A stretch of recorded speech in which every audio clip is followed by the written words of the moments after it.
Ratusan warga Desa Lebung, Kecamatan Rantau Bayur, Banyuasin terhibur dengan hadirnya acara Ngeradak Kampung yang dilakukan oleh PAL TV bersama Asta.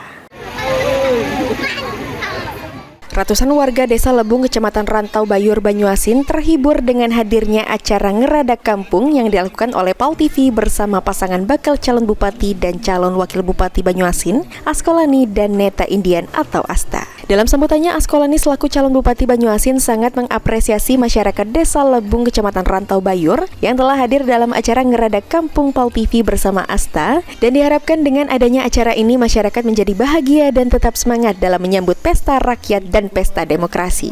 Sementara itu, calon wakil bupati Banyuasin Neta Indian dalam sambutannya mengatakan dirinya sangat senang karena masyarakat menyambut baik kedatangan Asta di Desa Lebung, Kecamatan Rantau Bayur. Neta pun mengajak masyarakat agar pilkada pada 27 November nanti diharapkan masyarakat memilih Askolani dan Neta untuk menjadi bupati dan wakil bupati Banyuasin mendatang. Didampingi Cawagup Banyuasin Neta, Askolani mengatakan acara Ngeradak Kampung PAL TV ini dilakukan untuk menghibur masyarakat dalam menyambut pilkada yang akan datang. Masyarakat pun diharapkan selalu senang dan semangat, tidak boleh takut serta tidak mudah terintimidasi. Dalam rangka kita menyambut pemilihan kepala daerah, pesta demokrasi di Kabupaten Banyuasin, kita sambut dengan pesta rakyat.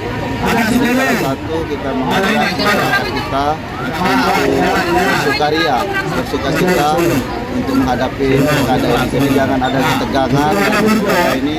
Dan saya berharap masyarakat, terutama tim Asta, jangan ada yang masuk, jangan ada yang menghina, dan jangan ada ketegangan. Kita harus happy, kita sambut pesta demokrasi dengan pesta rakyat. Tak hanya itu, acara Ngeradak Kampung ini juga memiliki hadiah-hadiah menarik yang disediakan oleh PAL TV dan Asta, sehingga sangat dinantikan oleh masyarakat. Acara Ngeradak Kampung PAL TV bersama pasangan calon bupati dan calon wakil bupati Banyuasin Askolani dan Neta Indian akan berlanjut di beberapa kecamatan yang ada di Kabupaten Banyuasin. Suryadi, PAL TV.